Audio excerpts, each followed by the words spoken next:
この放送を船の上で聞いている皆さん、日本に船でやってくる場合、皆さんは当然危険を冒して日本を目指されるものと思います。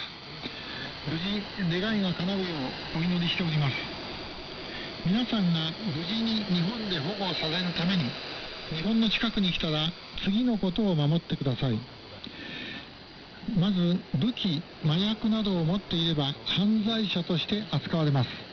皆さんの身辺が危険になります。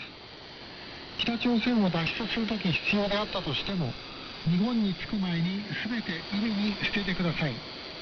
皆さんから攻撃されない限り、日本の警察も海上保安庁も軍も皆さんを攻撃することはありません。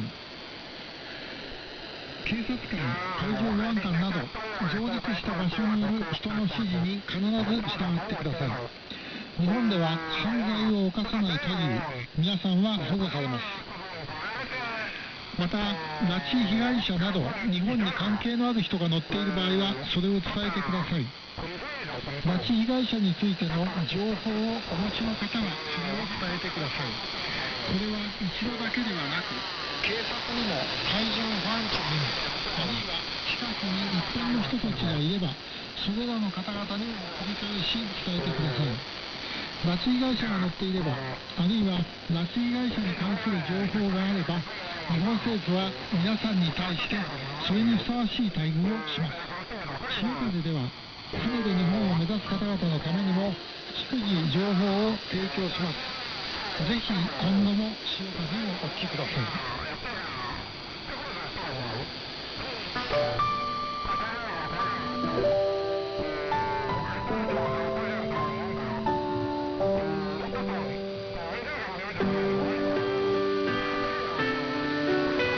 こちらは潮風です。東京から北朝鮮におられる拉致被害者の皆さん、さまざまな事情で北朝鮮に渡って戻れなくなった皆さんへ、放送を通じて呼びかけを行っています。この番組は日本の民間団体である特定失踪者問題調査会が多くの方々のご支援を受けお送りしています。潮風の放送内容は、拉致被害者、拉致の可能性のある失踪者のお名前やデータの読み上げ、ご家族からのお手紙の代読、ご家族からの直接のメッセージ、朝鮮語、英語、中国語による失踪者、拉致被害者のお名前の読み上げと日本語、朝鮮語、英語によるニュースや解説です。拉致被害者の皆さんには、これまで放置してきたことをお詫び申し上げます。必ず助け出します。それ以外の方々も自由に日本に戻ることができるように努力しています。もう少しの間頑張ってください。もし皆さんの情報を第三国経由で日本に送れる可能性がある場合は、東京中央郵便局支所箱1022号潮風宛てでお送りください。ただし言うまでもないことですが、身辺の安全には十分にご注意願います。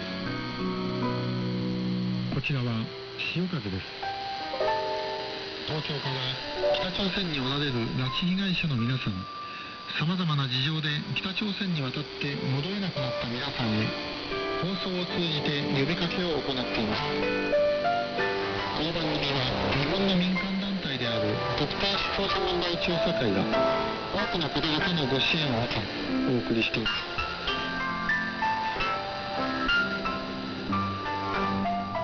こちらは潮風です。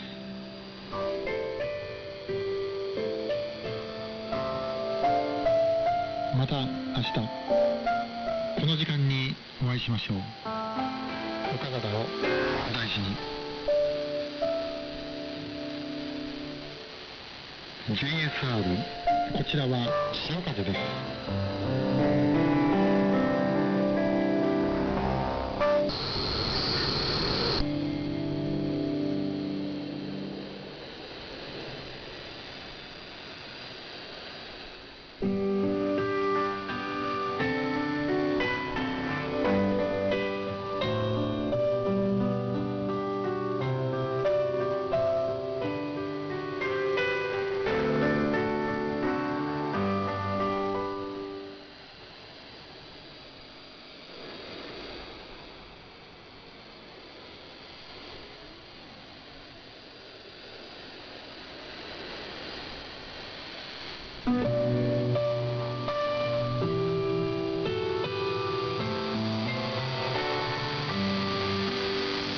SR 시오카즈 바닷바람입니다. 도쿄에서 많은 분들의 지원을 받아 단파 방송으로 보내드리고 있습니다. 시오카즈 조선어 방송에서는 납치 문제를 비롯한 북조선 관련 소식을 전해드리고 납치 피해자, 납치된 가능성이 있는 실천자의 애를 이루고 있습니다. 여기는 시오카즈 바닷바람입니다. 이 방송을 듣고 계신 여러분, 우리는 일본인 납치 피해자뿐만 아니라 한국인을 포함한 모든 납치 피해자를 구출하며 제1조선인 기극자는 그 일본인 가족들이 자유롭게 일본에 돌아올 수 있도록 노력하고 있습니다. 여기는 시오카즈 바닷바람입니다.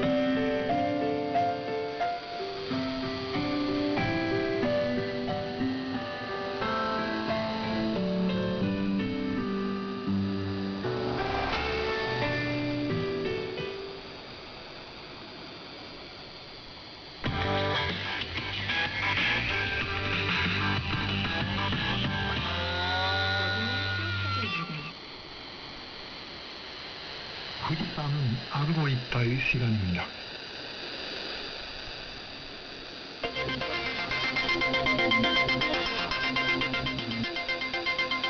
전에 김정일이 아직 살아있었고, 그리고 그 마지막 날 앞두고 쓰러지다가 그 아픈 몸에서 이런 말을 했다고 합니다.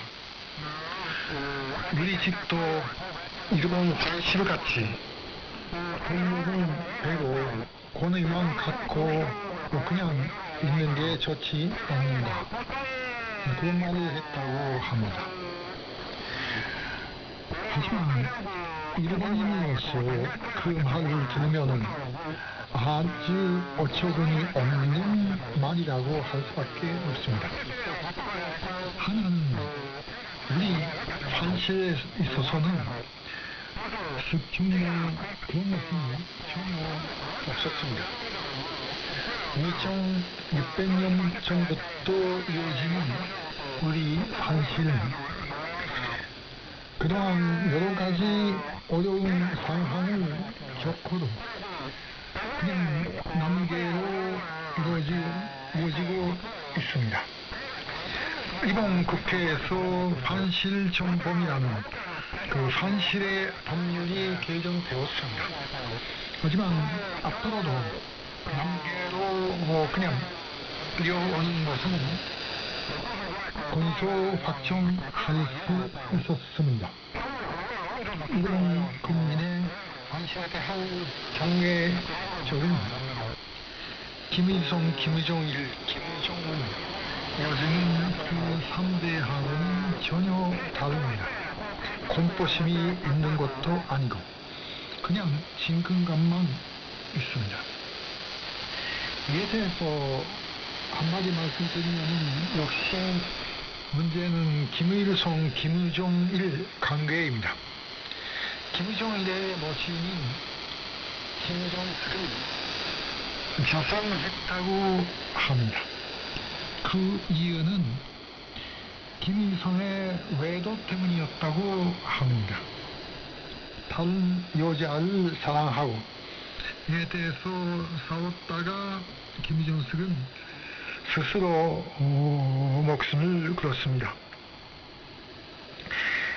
그리고 김정일 어떻게 생각했는지 자기 자신이 후계자가 되려고 했기 때문에 물론 아버지 김일성에 대해서는 반대할 수가 없었고 오히려 경애하는 척을 해야 했습니다. 하지만 김정일은 내심으로는 김일성에 대한 미움이 있었다고 할 수밖에 없었습니다. 그 때문에 그 10년대 들어 김일성, 김정일 관계는 악화하고 결국은 1914년 7월 8일 김일성을 사망하게 되었습니다. 김일성 사망에 관한 얘기는 이 코너에서도 몇 번 해왔는데 김일성은 마지막으로 했던 것은 개방 전쟁을 한다는 것이며, 이에 대해서 김정일은 강력히 반대하였습니다. 김일성은 다른 간부들을 모으고 경제부는 일kum협의회라는 것을 개최하였습니다. 1914년 7월 1일 묘향향에서 했는데, 이것은 김정일이 반대하였던 그런 집회였습니다. 간부들은 도청에서 평양에 뒀다가 해외에는 사람이 없어지고, 이에 대해서 김일성은 노발대발했다는 얘기가 남아 있습니다. 그리고 그때 심장병을 앓고 있었던 김일성이 그 심장 상태가 만만치 않는 상황이 돼도 김일성을 그에 대해서 중요한 치료를 하려고 하지 않았습니다. 결국 그것이 원인이 되고 김일성이 사망한 것입니다. 북조선에서 이 방송을 듣고 계시는 여러분, 생각해 보십시오. 김일성과 김정일이 사이가 좋지 않았다 하면 그 김일성이 인정하지 않았던 아들 김정일 저였던 고영희도 김일성을 인정하지 않았습니다. 그런 관계로 김정일이 김정일을 정말 존경한다고 생각하고 계십니까? 아마 그렇지는 않을 겁니다. 김정은은 요즘 김일성, 김정일에 대한 개인 숭배는 깎으려고 하고 있습니다. 그 뒤에는 자기 자신만이 있다, 그런 마음이 있을 것입니다. 그렇게 생각하면은 그 김가라는 것은 상대 이런 게 아니요, 반민의 독재자가 그냥 권력만 이어받고 있다는 것이 확실합니다. 그 전통성이 어디 있는지 다시 한번 생각해 주십시오. 일본에서 생각하면 그것이 정말 이상하고, 그걸 허용하는 것이 더 이상하게 느끼게 됩니다.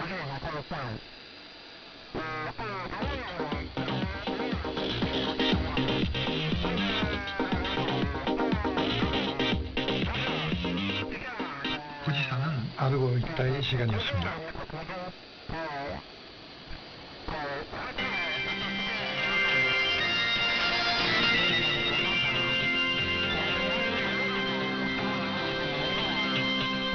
여기는 시오카즈입니다. 김유순 초대 국제 정세 이야기 시간입니다.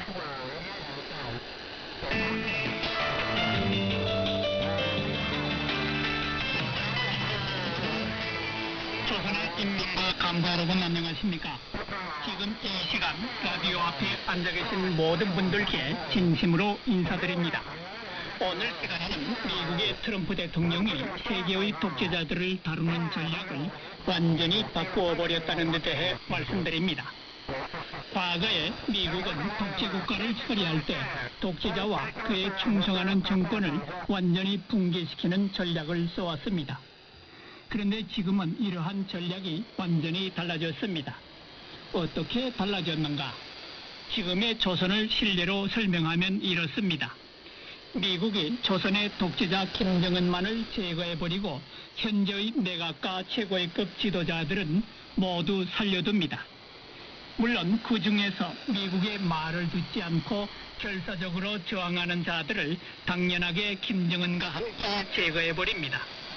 그리고 나서 조선을 통치할 새로운 통치자를 선정했는데, 그가 바로 그 유명한 김정은의 앞잡이 조영원입니다. 조영원이 어떤 사람입니까? 김정은의 그림자 같은 최측근으로 노동당 조직 비서를 하다가 최근에는 최고인민회의 의장이 됐습니다. 김정은의 혓바닥처럼 굴다가 편안한 최고인민회의 의장을 한다는 것은 보통의 처세술이 아닙니다. 미국이 조선에서 김정은을 제거하고 나서 조선을 통치할 대리 지도자로 조영원을 선택한 것은 단 한 가지입니다. 미국이 원하는 것을 실행해 줄 수 있는 능력이 있다고 보기 때문입니다. 미국이 필요한 것은 조영원의 충성심이 아니라 조선의 정치와 권력, 행정 실무 등을 잘 알기 때문입니다. 한마디로 김정은이 없어진 조선의 격동과 혼란을 잘 다룰 사람이 필요한 것이고 여기에 잘 맞는 사람이 조영원입니다.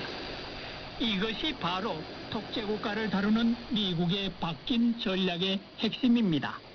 비상사태 하에서 한 나라의 정치와 행정, 경제를 안정시키는 것은 극도로 어려운 문제입니다. 특히나 수십 년 동안 감시와 통제, 처벌 등의 독재체제는 부정부패가 심하고 경제와 인민생활이 아주 심각하게 어렵습니다. 무자비한 독재 통치로 체제를 유지하던 독재자와 그에 충성하는 정권을 모두 없애버리면 무정부 상태가 되어버립니다. 자유와 민주주의를 주장하는 정치인이나 운동가를 찾아서 새로운 지도자로 내세운다고 모든 문제가 해결되지 않습니다. 역사적으로 보면 오히려 강력한 감시와 통제 처벌로 유지되던 독재 체제가 붕괴되면 무정부 상태나 내전 상태로 돌입합니다. 이러한 대혼란 상태나 내전은 아주 오랫동안 계속되면서 오히려 반미 정권이 들어서기도 하면서 미국에게 어려움을 가중시킵니다. 사례들은 많습니다. 1989년 로마니아에서 차우셰스크가 총살된 이후 경제와 인민생활은 극도로 어려웠습니다. 차우셰스크 정권에서 권력을 가졌던 자들이 개방 이후 경제개혁을 미루고 부정부패했고 또 준비된 지도자도 없었기 때문입니다. 2011년 리비아는 인민혁명으로 독재자 가다피를 처단했지만 나라가 동서로 갈라져 무정부 상태와 내전을 지금까지 겪고 있습니다. 이라크는 미국이 독재국가를 처리하는 방식에서 두 번이나 가장 크게 실패한 대표적인 국가입니다. 미국은 1991년에 옆나라 쿠웨이트를 침략한 이라크를 공격해 군대를 괴멸시켰습니다. 당시 미국은 사담 후세인의 군대를 괴멸시키면 자연스럽게 동기가 일어나 독재자를 끌어내고 이라크나 자유국가가 될 것이라고 생각했습니다. 하지만 사담 후세인은 인민들의 봉기를 무자비하게 진압했고 독재를 더욱 강화하면서 체제를 유지했습니다. 미국은 2003년에 대량 살상 무기 개발과 테러 지원을 하는 이라크를 침공해 3주 만에 독재 정권을 완전히 붕괴시켰습니다. 그해 사담 후세인은 체포되어 2006년에 교수형으로 처형됐지만 이라크는 종교와 정치적 대혼란을 겪었습니다. 2011년에 미국은 이라크에서 철수했지만 이라크의 정치, 경제, 사회적 상황은 안정되지 않고 지금까지 혼란 상태에 있습니다. 때문에 미국은 독재 국가를 다루는 데 있어서 아주 신중하게 되었고 심지어는 독재자를 처리하지 못하는 지경에 이르렀습니다. 그런데 이런 독재 국가를 다루는 전략을 완전히 바꾸어서 연이어 대성공을 하는 미국의 대통령이 나타났으니 그가 바로 도널드 트럼프 대통령입니다. 도널드 트럼프 대통령은 아주 다양한 전략과 전술 정책으로 라틴 아메리카의 독재 국가에서 민주적인 지도자들이 나오게 만들었습니다. 그리고 아주 오랫동안 독재를 해온 세계의 대표적인 독재자들을 과감하게 그것도 세계가 깜짝 놀라게 만드는 방법으로 제거했습니다. 바로 베네수엘라의 독재자 니콜라스 마두로 대통령인데 그는 물러나거나 망명하라는 트럼프 대통령의 경고에 맞짱을 떴습니다. 중국과 러시아가 지원한 최첨단 방어 무기들을 굳게 믿은 마두로는 연설에서 트럼프 나는 여기 있다 와서 나를 잡아가라 라며 약을 올리기도 했습니다. 그러나 미국 특수부대는 올해 2026년 1월 3일 트럼프 대통령의 명령이 떨어지자 단 3시간 만에 니콜라스 마두로를 체포했습니다. 니콜라스 마두로 대통령은 새벽 2시에 미국 특수부대에 의해 체포돼 미국으로 압송되었는데 이 모습이 전 세계에 실시간으로 방송됐습니다. 라틴 아메리카에서 가장 군사력이 강한 나라인 베네수엘라의 대통령이 체포되는 사건은 전 세계에 큰 충격을 안겨주었습니다. 보다 심각한 충격은 베네수엘라 마두로를 지지해온 중국과 러시아가 아무것도 하지 못했다는 것입니다. 특히 베네수엘라의 부대통령 델시 로드리게스가 임시로 대통령 자리를 차지하고 미국과 적극적으로 협조하고 있다는 것도 충격입니다. 마두로 대통령의 가장 충성스러운 측근으로 부통령까지 올랐던 델시 로드리게스였지만 지금은 미국과 함께 마두로의 측근들을 숙청하고 있습니다. 트럼프 대통령도 델시 로드리게스 대통령이 훌륭한 사람이라며 칭찬하면서 긴밀하게 협력하고 있다고 말했습니다. 현재 베네수엘라는 미국과의 적극적인 협력과 지시 속에서 정치개혁과 개방을 점진적으로 해나가고 있는데 이것을 바로 델시 로드리게스가 하는 것입니다. 바로 미국이 불량국가 독재국가를 다루는 새로운 전략의 핵심이 이것입니다. 이란의 신종 독재를 끝장내고 있는 미국이 조만간에 조선에서도 김정은을 제거하고 조영원과 같은 통치 능력이 있는 자를 찾을지도 모릅니다. 이 지점에서 조선의 간부와 군관들은 희망을 가지고 은밀하게 준비를 해야 할 것입니다. 미국에게 조선의 델시 로드리게스는 바로 나입니다 라고 신호를 보낼 필요가 있습니다. 지금까지 조선과 국제정세 칼럼이었습니다. 감사합니다.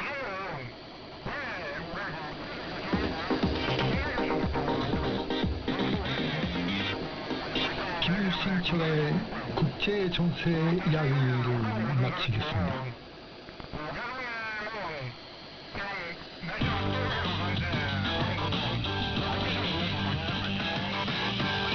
여기는 시오카드입니다.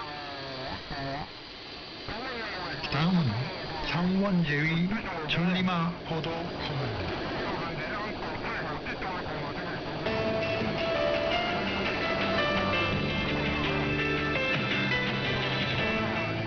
북조선에 계시는 청취자 여러분 안녕하십니까. 천리마 보도 시작하겠습니다. 여기는 서울입니다. 저는 장원재입니다. 저는 서울에서 탈북민을 돕는 방송 베나TV를 11년째 운영하고 있습니다. 오늘 들려드릴 소식은 선전선동대 얘기입니다. 김매기 도중에 사람이 쓰러졌는데 구호를 외치고 노래만 계속 불렀다. 이런 얘기죠. 최근에 함경남도 정평군에서 있었던 일입니다. 농촌 김매기 전투가 한창이었죠. 당시 현장에 있었던 기동예술 선전대는 사람이 쓰러져 나갔는데도 전혀 환자를 돌보지 않았습니다. 그리고 구호를 외치고 노래만 계속 불렀죠. 더위에 일사병이 생깁니다. 그래서 환자가 쓰러지면 어떻게 해야 됩니까? 당연히 의료시설, 그러니까 병원으로 환자를 데려가야 되는 거 아니겠습니까? 그런데 당시 현장에 있던 기동예술 선동대는 그리고 방송 선전차는 꿈쩍하지 않고 구호를 외치고 노래 방송만 계속했습니다. 결국 이 주민은 함께 김매기 작업에 동원된 농촌 지원자들의 도움으로 어찌 의료시설로 옮겨졌죠. 그러니까 불만들이 새어나오기 시작했습니다. 주민들은 사람이 쓰러진 상황에서도 어떻게 선전활동만 계속하느냐라는 것이죠. 그런 다음에 일부 주민들은 또 다른 불만을 제기합니다. 요새 농촌에는 농사 일하러 나온 농장원보다 선동대가 더 많이 보인다라는 거죠. 그러니까 실제 작업이 어떻게 이루어지느냐, 김매기를 어떻게 잘하느냐가 중요한 것이 아니고 김매기 전투 분위기를 조성하는 데 집중하고 있다. 이런 지적입니다. 북조선 당국은 알곡 생산량을 늘리라고 주민들에게 교실했죠. 그래서 기관, 기업소, 인민반, 학교 등을 농촌 김매기 전투에 투입하고 있습니다. 이렇게 농촌 김매기 전투, 또 대학생들, 고등학생들 다 농촌으로 한 달씩 보내는 거, 이런 거는 어제 오늘의 얘기가 아닙니다. 그런데 올해는 달라진 게 있습니다. 그게 뭐냐? 내골 김매기라는 목표가 제시된 것이죠. 그래서 주민들이 농촌에 총동원돼서 고된 작업에 내몰리고 있는 겁니다. 그러니까 실제 농촌 현장에 동원된 주민들은 작업량이 딱 정해져 있으니 어디 한낮 30도를 넘나드는 기온이 푹푹 찌더라도 가서 쉴 수도 없는 겁니다. 무더운 날씨에 장시간 포전해서 김매기를 계속 해야 하는 거죠. 어떻게든 할당된 양을 끝내야 제대로 쉴 수가 있는 건데 중간에는 그러니까 쉬지도 못하는 겁니다. 당연히 어지럼증, 골치 아프다, 두통 이런 증세들이 계속 나오기도 하고 심지어는 쓰러지는 경우도 생겨나고 있는 것이죠. 이런 가운데 농촌 현장에서 활발하게 펼쳐지는 기동예술 선동대의 경제선동 활동에 주민들의 불만이 커지고 있는 겁니다. 소식통은 그러니까 저희에게 북조선에서 지금 어떤 일이 벌어지고 있나를 바로바로 알려주는 북조선 주민들은 이렇게 말합니다. 선동대는 노동의 열의를 불러일으키기 위해 구호를 외치고 노래를 부르지만 정작 일하는 주민들은 이에 강한 피로감을 느끼고 분위기 조성만 앞세운다고 비판한다. 이렇게 말을 하네요. 이 때문에 공장기업소의 작업반장이나 직장장 등 이른바 새끼 간부들이 고충을 겪고 있습니다. 상급의 지시에 따라서 동원 인원과 작업량을 채워야 하는 체계가 져야 하는데 그러면서도 동시에 현장에 동원된 노동자들의 불만까지 감당해야 하기 때문이요. 중간에서 얼마나 곤혹스러울지 상상이 가지 않습니다. 한편 일부 농촌 현장에서는 이런 얘기도 나옵니다. 당 행정기관 간부들로 꾸려진 집중선전대가 동원된 한편 일부 농촌 현장에서는 이런 얘기도 나옵니다. 당 행정기관 간부들로 꾸려진 집중선전대가 이러저러하게 동원된 주민들을 한자리에 쭉 모아놓고 농촌 지원의 정치적 의미와 당의 농업정책을 해설하죠. 이른바 포전 정치 사업을 하는 겁니다. 이것도 지금 활발히 진행되고 있는데 다만 주민들의 반응은 다릅니다.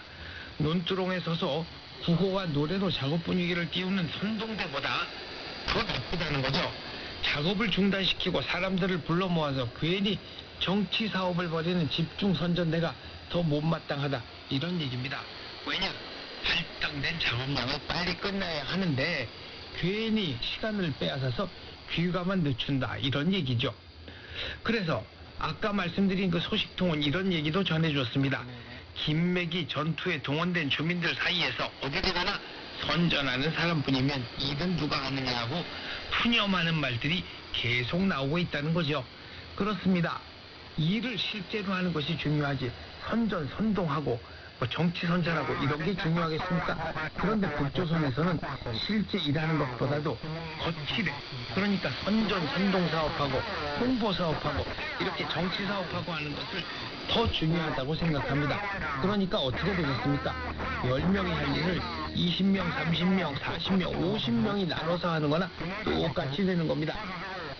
이 10명 이외의 사람들이 누구냐? 바로 선전선동대 정치 일꾼들이죠. 그러니까 쉽게 말씀드리면 50명이 해야 하는 일을 실제로 일하는 10명이 죽어라고 남들 5배 하는 동안에 선전선동대와 정치 일꾼들은 실제로 손에 흙 하나 묻히지 않고 집에 돌아간다. 이런 얘기가 되겠습니다. 그래서 떠오르는 북조선 속담 하나 소개하면서 오늘 순서 마치겠습니다. 잡을 파리보다 파리채가 훨씬 더 많다. 그곳이 북조선이다. 저는 다음 시간에 다시 찾아뵙겠습니다. 감사합니다.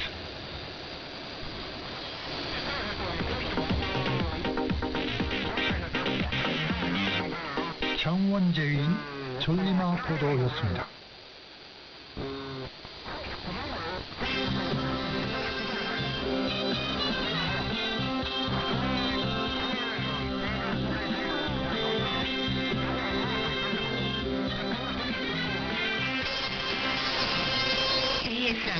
여기는 시어카드입니다.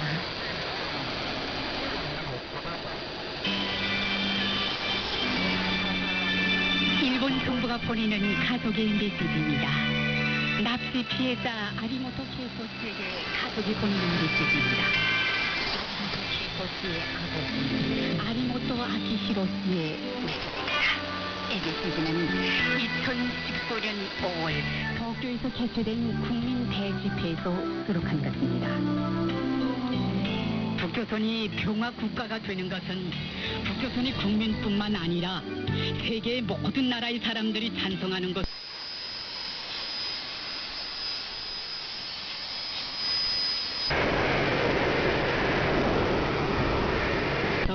하나 덧붙였습니다.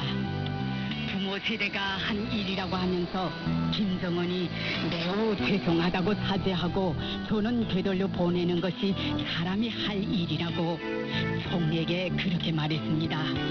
그런 식으로 실현해 가는 것이 북조선이 평화의 나라로 다시 태어나게 해주는 소속이 된다고 저는 생각합니다. 신기한 이야기가 있습니다. 제가 어렸을 때 진도의 지도 일을 하시던 어머니가 몇 번인가 저에게 신께 아키히로의 일을 물어도 만인에 맞는 운세라고밖에 말씀해 주지 않았다고 했습니다. 그것이 인생의 말년을 맞고 있는 지금이고 납치 문제를 해결할 현실이 찾아왔다고 저는 생각하고 있습니다. 아베 총리의 성공을 기원하고 있습니다. 이상입니다.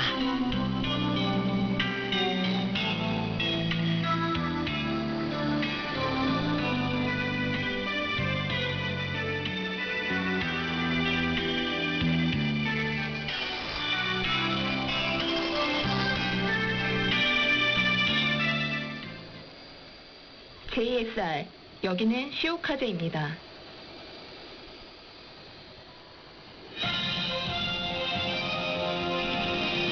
이상으로 시오카제 소식을 마치겠습니다.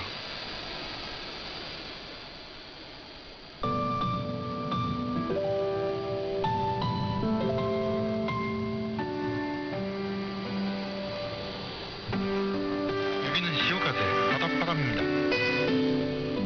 이 시간은 조선말로 방송을 보내드리겠습니다. 이 방송은 일본 도쿄에서 일본의 민간단체인 득천실천자문제조사회가 많은 분들의 지원을 받아 보내드리고 있습니다.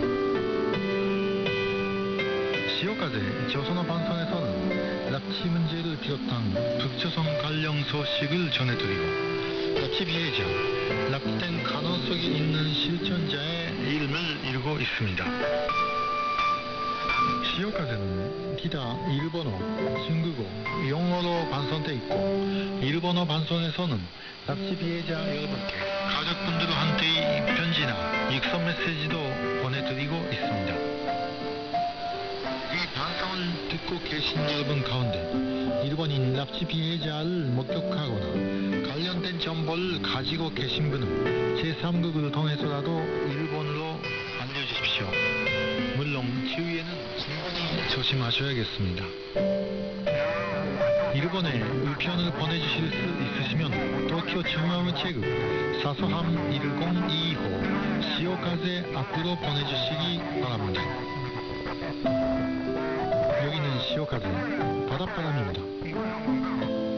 이 방송을 듣고 계신 여러분, 우리는 일본인 납치 피해자뿐만 아니라 한국인을 포함한 모든 납치 피해자를 구출하며 제1조선인 기획자나 그 일본인 가족들이 자유롭게 일본에 돌아올 수 있도록 노력하고 있습니다. 그리고 북조선에 사시는 2천만 여러분들이 이 세계에도 별로 보지 못하는 열악한 인권 상황에서 벗어나며 북조선에 사시는 모든 분들이 잘 살 수 있게 될 날까지 계속해서 노력해 나갈 것입니다. 여기는 시오카제 바닷바람입니다.